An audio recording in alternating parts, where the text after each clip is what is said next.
జై కేటీఆర్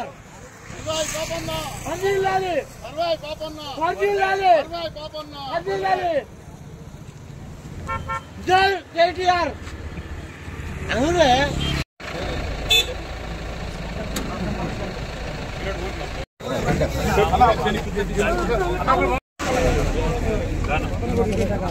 కొనసాగిద్దాం పాపన్న ఆశయాలను, కొనసాగిద్దాం సర్వాయి పాపన్న ఆశయాలను, కొనసాగిద్దాం సర్వాయి పాపన్న సర్వాయి పాపన్న.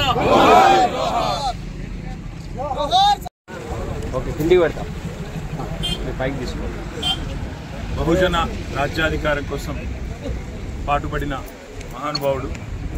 ఆనాడు లక్షలాది మంది భారత పౌరులకు, ముఖ్యంగా తెలంగాణ ప్రాంతంలో నిరంకుశత్వానికి వ్యతిరేకంగా పోరాడిన యోధుడు సర్వాయి పాపన్న గారి జయంతి ఈరోజు సిరిసిల్లలో జరుపుకోవడం సంతోషం. సర్వాయి పాపన్న ఆశయాలను కొనసాగించే విధంగా గతంలో కేసీఆర్ గారి నాయకత్వంలో ఆనాడు తెలంగాణ ప్రభుత్వంలో బలహీన వర్గాల సంక్షేమం కోసం, అందులో ముఖ్యంగా గౌడనుల సంక్షేమం కోసం చాలా కార్యక్రమాలు తీసుకొచ్చినాం. అందులో మనం గుర్తు కనుక చేసుకున్నట్టయితే మొదటిది, ఏ కులవృత్తి మీదనైతే గౌడనులు ఆధారపడి ముందుకు పోతూ ఉంటారో గ్రామీణ ప్రాంతాల్లో, దాని మీద చెట్ల పన్ను మొత్తం మాఫీ చేసి పూర్తి స్థాయిలో అప్పటిదాకా ఉన్న బకాయిలను కూడా రద్దు చేసింది కేసీఆర్ ప్రభుత్వం.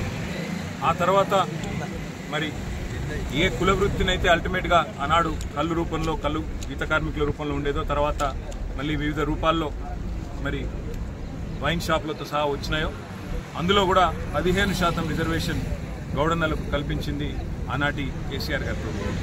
అదే మాదిరిగా ఒక నీరా పాలసీ తెచ్చి నీరాని కూడా ప్రోత్సహిస్తూ ట్యాంక్ బండ్ దగ్గర నెక్లెస్ రోడ్లో ఒక నీరా కెఫే పెట్టి రాష్ట్ర వ్యాప్తంగా నీరాకు కూడా ప్రాచుర్యం కల్పించి దానివల్ల కలిగే ఆరోగ్యపరమైన లాభాలు కూడా, తద్వారా అల్టిమేట్గా మళ్ళీ గౌడన్నలకు లాభం కావాలనే ఉద్దేశంతో ఆ పని కూడా చేసింది కేసీఆర్ గారి ప్రభుత్వం. దాంతో పాటు పిల్లలకి చదువుకోవడానికి ముఖ్యంగా బీసీ గురుకుల పాఠశాలలు కూడా వందలాదిగా పెట్టి అందులో అందరికీ కూడా పెద్ద ఎత్తున దాదాపు 6.5 లక్షల మంది విద్యార్థులు, ఎస్సీ, ఎస్టీ, బీసీ, మైనారిటీ విద్యార్థులను కలుపుకుంటే 6.5 లక్షల గురుకులాల్లో మంచి 1000 పైన గురుకులాలు పెట్టి అందరికీ అవకాశాలు కల్పించింది కేసీఆర్ ప్రభుత్వం. మరి ఈరోజు అట్లాంటి మహానుభావుడి జయంతి సందర్భంగా వారి ఆశయాలను కొనసాగించే విధంగా ముందుకు మా పార్టీ పరంగా, అదేవిధంగా మా రాష్ట్ర ప్రభుత్వానికి కూడా మేము చేసే విజ్ఞప్తి, ఆ మహానుభావుడి విగ్రహాన్ని తప్పకుండా ట్యాంక్ బండ్ మీద కూడా పెట్టాల్సిన ఆవశ్యకత ఉంది. ఈ టర్మ్లో తప్పకుండా పెట్టాలి.